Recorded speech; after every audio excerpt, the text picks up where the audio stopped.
નમસ્કાર દર્શક મિત્રો, હું વિજય મકવાના જનઅર્પણ ન્યૂઝના માધ્યમથી આપણે જાણીશું એક દાદી પાસેથી જે સ્કૂલમાં એમની કાર્ય કરતા હતા।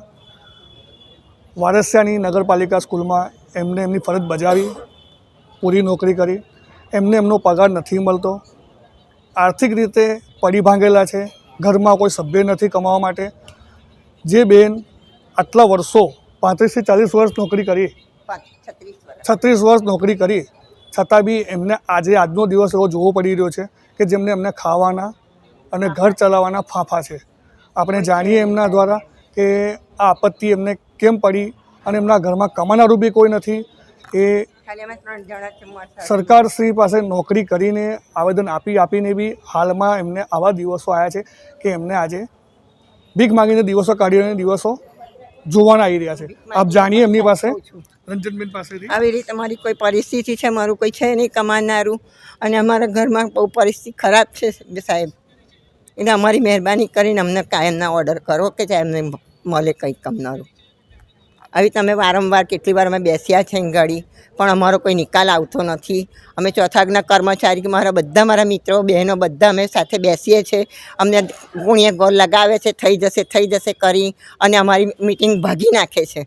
એટલે બધા હવે કંટાળી ગયેલા છે, કોઈ છે નહીં અમારું।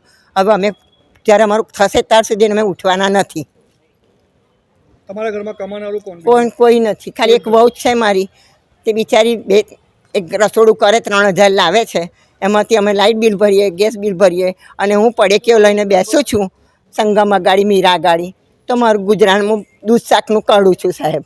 હવે તમને દયા આવે તો અમારો એટલો અરજ કરજો। નાનો મોટો ધંધો ગુજરાન ચલાવું છું મારું, બોલો કોઈ છે નહીં સાહેબ, આટલી મારી વિનંતી। આપનું નામ શું છે? રંજનબેન ભગવાનદાસ રાઠોડ। ક્યાં ફરજ બજાવી તમે? હે, વારસિયા સિંધી શાળામાં। વારસિયા સિંધી શાળામાં હું નોકરી કરતી હતી। 85ની સાલમાં હું નોકરી કરી અને 2017માં હું રિટાયર થઈ।